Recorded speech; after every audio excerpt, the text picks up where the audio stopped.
नमस्कार, BDV news के इस बुलेटिन में आपके साथ मैं हूं स्वाति। शहर से जुड़ी खबरों को देखेंगे विस्तार से, लेकिन सबसे पहले एक नजर डालते हैं हेडलाइंस पर। सर्वपितृ मोक्ष अमावस्या के अवसर पर पितरों और पूर्वजों के श्राद्ध और तर्पण के लिए मां नर्मदा तटों पर उमड़ी भीड़। विधि विधान से श्राद्ध और तर्पण कर लोगों ने अपने पितरों और पूर्वजों का लिया आशीर्वाद। पितृमोक्ष अमावस्या के साथ पितृपक्ष का हुआ समापन।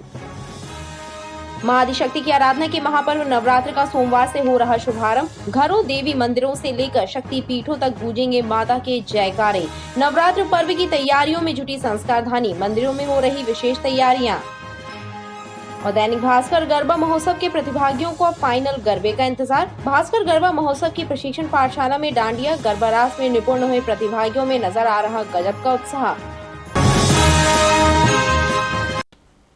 अश्विन मास कृष्ण पक्ष की अमावस्या तिथि अर्थात सर्वपितृ मोक्ष अमावस्या के अवसर पर मां नर्मदा तट ग्वारी घाट सहित सभी नर्मदा घाटों पर श्राद्ध और तर्पण करने के लिए लोगों की भीड़ उमड़ी। पितृमोक्ष अमावस्या पर लोगों ने अपने पूर्वजों और पितरों का श्राद्ध और तर्पण कर उनका आशीर्वाद प्राप्त किया।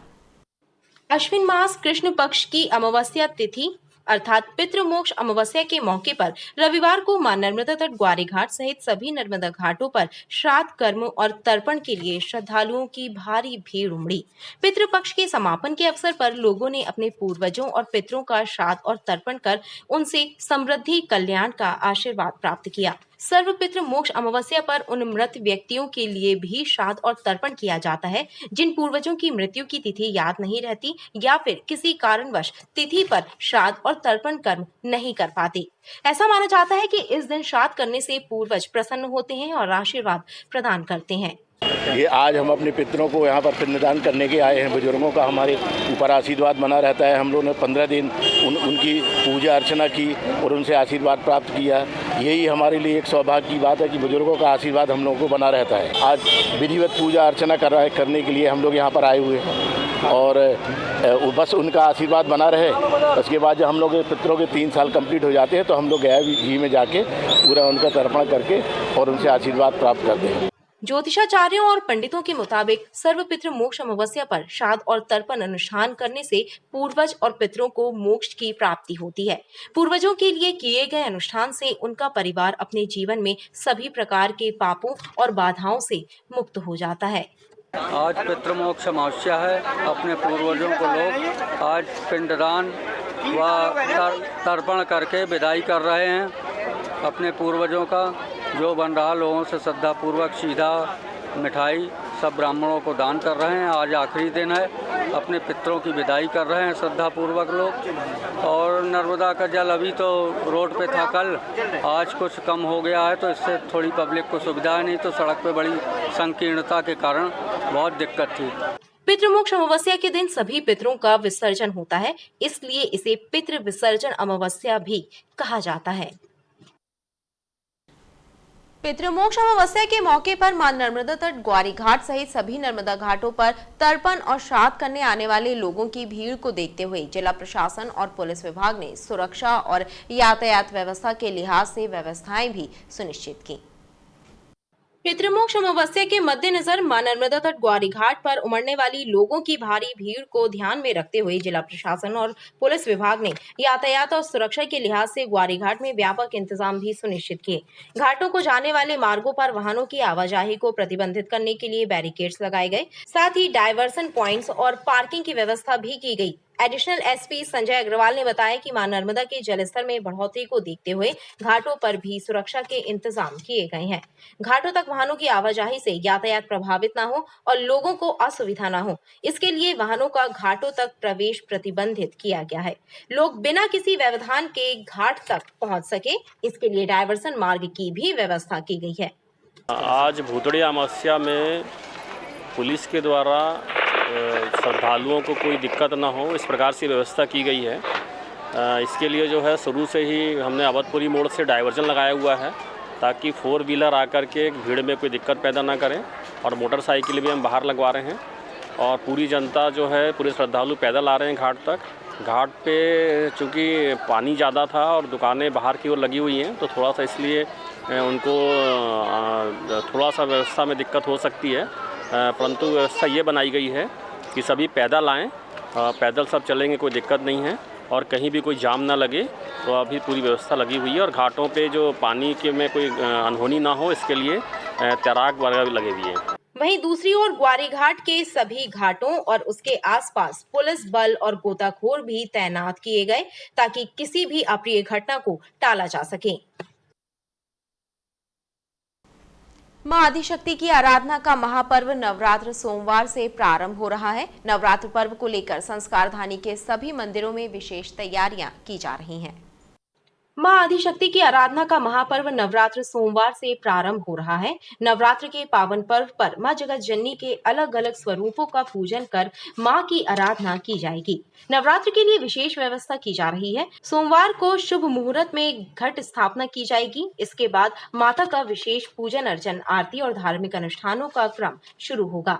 रविवार से ही मंदिरों में नवरात्र के पावन पर्व की तैयारियों का सिलसिला शुरू हो गया। मंदिरों में साफ सफाई, सजावट और पूजन पाठ के लिए व्यवस्थाओं का क्रम दिन भर जारी रहा।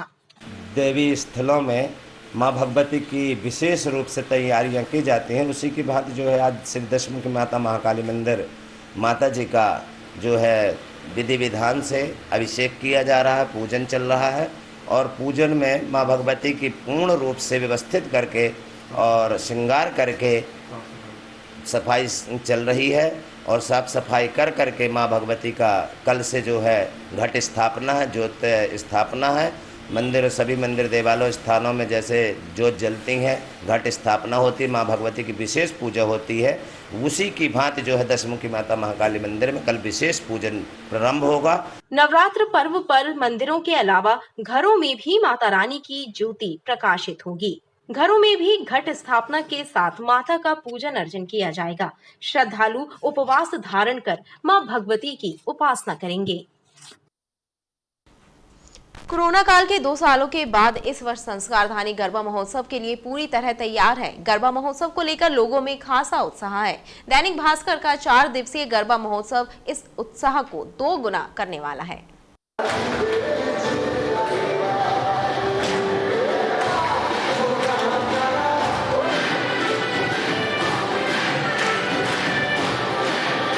कोरोना काल के 2 वर्षों के बाद इस वर्ष संस्कारधानी गरबा और डांडिया पर थिरकने के लिए तैयार है। गरबा महोत्सव को लेकर लोगों में जबरदस्त उत्साह है।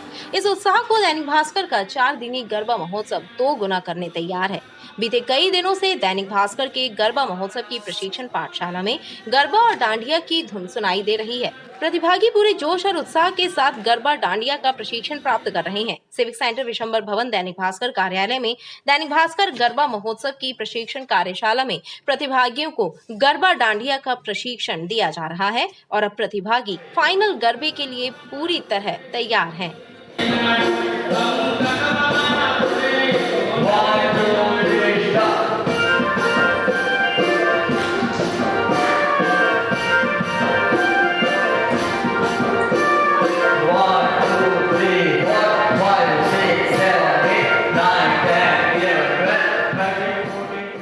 हमारे जबलपुर के जितने भी वासी स्टूडेंट हैं बहुत अच्छी तरह कर रहे हैं। अभी हम लोग नहीं भी आएगा तो वो लोग ट्रेनिंग अच्छी तरह करते रहेंगे। और हमने पूरा रास, गरबा, आरती, घूमर, घड़ा डांस, फिर आयरे डांस और दूसरा कल बेलिया नया आइटम कर रहे हैं हम लोग, जो इतना अच्छा होगा कि आप देखने वाले को मज़ा आ जाएगा। हम लोग दैनिक भास्कर गरबा में आए। हर साल तो हम लोग गरबा करते हैं। आज को प्रैक्टिस करते हुए आज प्रशिक्षण का आखिरी दिन है। कल 26 तारीख और 27 तारीख को MLB ग्राउंड में हमारा गरबा की प्रैक्टिस होगी, जो फाइनल रिहर्सल्स होंगे हमारे। 28 तारीख से 1 तारीख तक MLB ग्राउंड में शाम को 6:30 बजे से हमारा गरबा शुरू हो जाएगा। हम लोग लगातार यहाँ पर कई वर्षों से आ रहे हैं। हम लोग ने यहाँ पर अभी घूमर, काका बाबा और भी काफ़ी सारे फोक डांस, क्लासिकल डांस सभी हम लोगों ने सीखा। और आज फाइनल डे प्रैक्टिस की और 26-27 MLB ग्राउंड में है और मुझे बहुत अच्छा लग रहा है। जो ट्रेनर्स हैं वो भी बहुत अच्छा सिखा रहे हैं और खूब एंजॉय कर रही हूँ और काफ़ी मज़ा आ रहा है।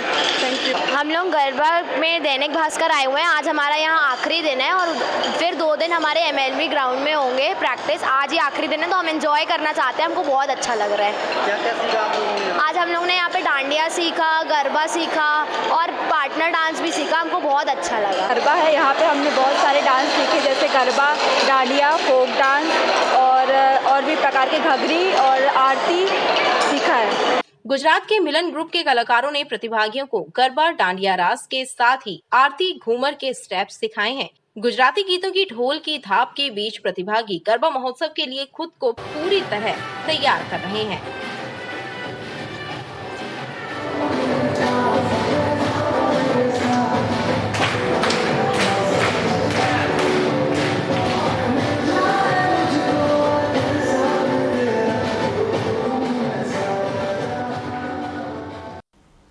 पीड़ित मानवता की सेवा के लिए भाजपा चिकित्सक प्रकोष्ठ द्वारा घंटाघर सिंधी धर्मशाला में निःशुल्क चिकित्सा शिविर का आयोजन किया गया, जिसमें आंख, कान, नाक एवं हड्डी सहित कई तरह की बीमारियों के मरीजों को मुफ्त उपचार प्रदान किया गया। करीब 500 मरीजों ने शिविर का लाभ प्राप्त किया।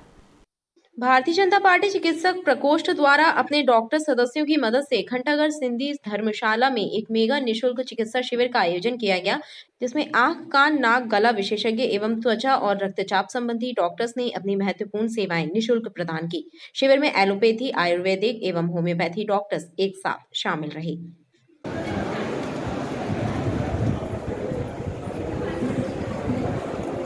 आज भारतीय जनता पार्टी चिकित्सक प्रकोष्ठ के द्वारा एक विशाल निःशुल्क कैंप का आयोजन सिंधी धर्मशाला में किया गया था, जिसमें हमने एलोपैथी, आयुर्वेदिक, होम्योपैथी और ब्लड की टेस्ट और हड्डियों में कैल्शियम की जांच का शिविर लगाया है। काफ़ी मरीज संख्या में यहाँ मरीज आए हैं और उन्होंने अपना परीक्षण करा के उनको निःशुल्क दवाइयाँ भी हमने वितरित की हैं। भाजपा चिकित्सा प्रकोष्ठ के सदस्यों का कहना है कि समय समय पर उनके द्वारा इस तरह के शिविर आयोजित किए जाते हैं, ताकि कमजोर वर्ग के जो लोग विशेषज्ञों से इलाज नहीं करा पाते, उन्हें विशेषज्ञों की सेवाओं का लाभ मिल सके। शिविर में दवाओं का वितरण भी मुफ्त किया जाता है। आने वाले त्योहार दशहरा, दीपावली और ईद पर शहर को साफ रखना एक चुनौती भरा कार्य होगा। लिहाजा नगर निगम के स्वास्थ्य विभाग ने इसकी तैयारियां शुरू कर दी हैं। स्वास्थ्य विभाग की एक बैठक का आयोजन हुआ, जिसमें तैयारियों का जायजा लिया गया और योजना पर विचार विमर्श हुआ। नगर निगम स्वास्थ्य विभाग प्रभारी अमरीश मिश्रा ने अधिकारियों की बैठक ली, जिसमें आने वाले त्योहारों पर की जाने वाली सफाई व्यवस्था की रूपरेखा तय की गई। सभी मुख्य स्वास्थ्य निरीक्षकों को निर्देश दिए गए कि मंदिरों, मस्जिदों के आसपास दिन में 2 बार सफाई कराई जाए, कीटनाशक दवाओं का छिड़काव कराया जाए, सड़कों की सफाई का विशेष ध्यान रखा जाए ताकि आम जनता को परेशानी न हो। दुर्गा पंडालों के पास सफाई सुनिश्चित की जाए। बैठक में उपलब्ध संसाधनों की भी समीक्षा की गई। इसमें हमने तय किया है कि हमें सफाई व्यवस्था को और कैसे अच्छे ढंग से करना है।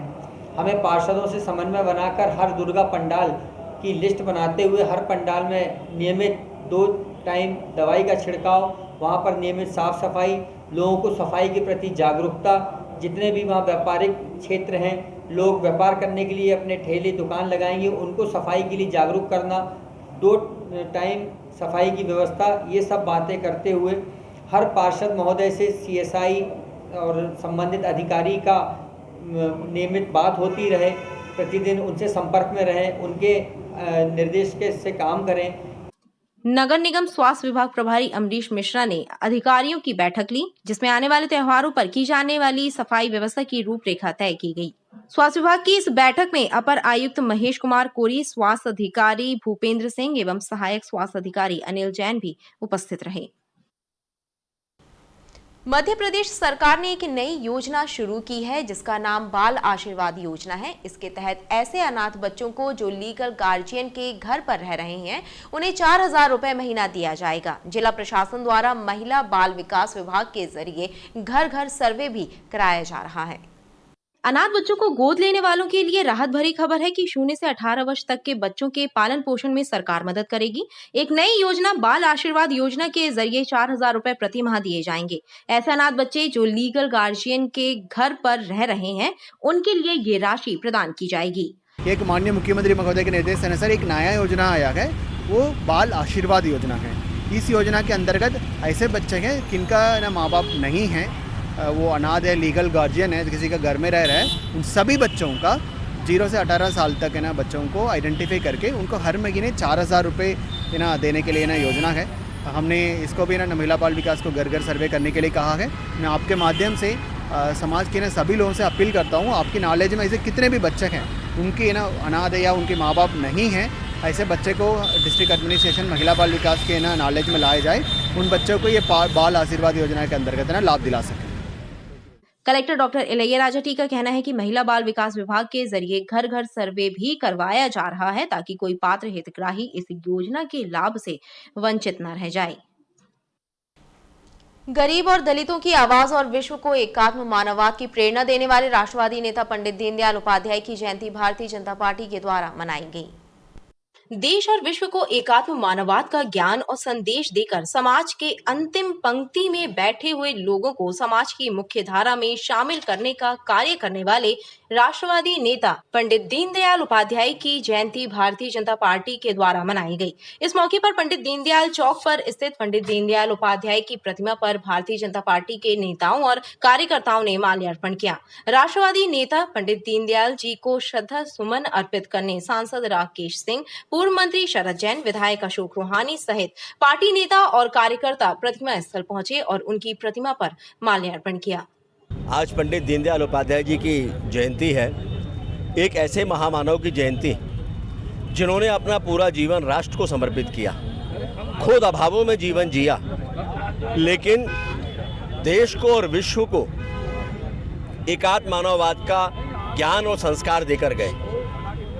देश के वो पहले ऐसे व्यक्ति हैं जिन्होंने हमारी संस्कृति के अनुरूप एक राजनीतिक विचार सामाजिक क्षेत्र में काम करने वाले लोगों को दिया।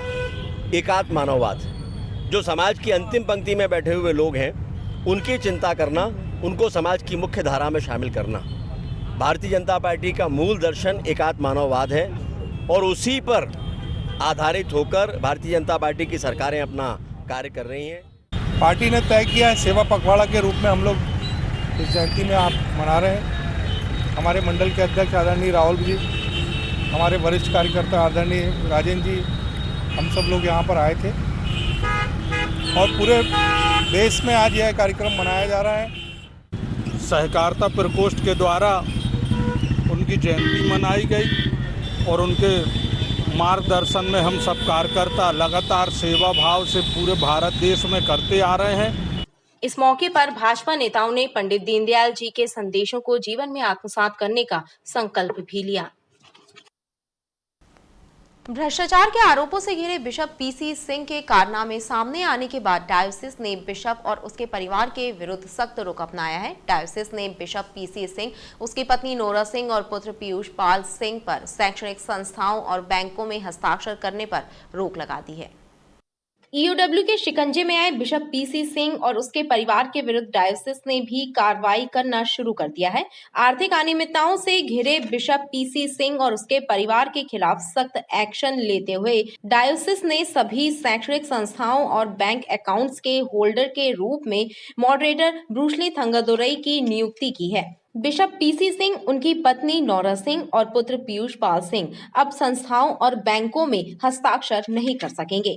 डायोसिस द्वारा जारी आदेश में क्राइस्टचर्च गर्ल्स स्कूल में बिशप की पत्नी नोरा सिंह की जगह प्रीति थंगादुरई व क्राइस्टचर्च बॉयज हॉस्टल में एमएल साठे को सह हस्ताक्षर नियुक्त किया गया है।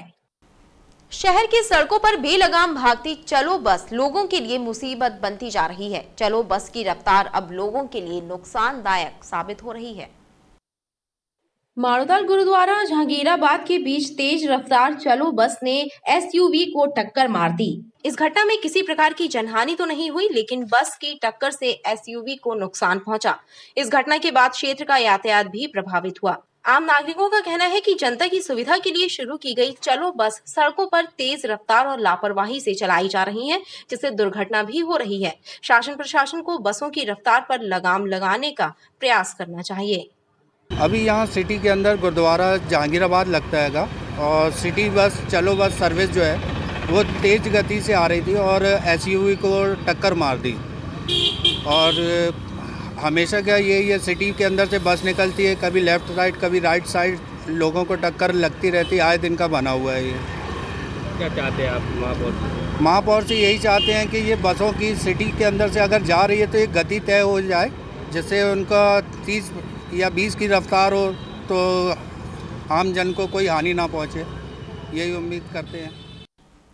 नगर निगम चौक के समीप स्थित अभिनंदन रेस्टोरेंट में खाना खाने पहुंचे एक ग्राहक की रोटी में बोरी की सुतली निकलने के बाद विवाद की स्थिति बन गई।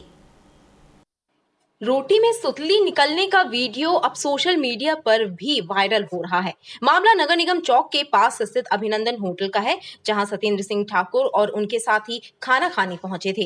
खाना खाते समय होटल में परोसी गई रोटी में बोरी की सुतली का एक बड़ा टुकड़ा निकला, जिसे लेकर ग्राहकों ने आपत्ति और विरोध दर्ज कराया। इस मामले को लेकर होटल में काफी देर तक हंगामा होता रहा। बाद में होटल के कर्मचारियों द्वारा गलती मानने पर विवाद तो शांत हो गया, लेकिन ग्राहक में इस घटना को लेकर असंतोष नजर आया।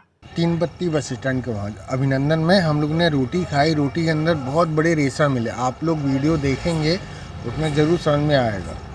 एक रोटी मिले, हम लोग तोड़े, हमने चलो ठीक है छोटा रेशा होगा, रस्सी पूरी रस्सी मिली है। हम क्या अच्छा खाना दें और क्या चाहिए भैया, उससे कुछ नहीं। अभिनंदन शुरू से फेमस था भैया, स्वस्थ अच्छा खाने के लिए आते हैं तो अपन ये ऐसा ना करें कि मतलब लिए। खबरें लगातार जारी हैं, आप देखते रहिए BTV न्यूज़।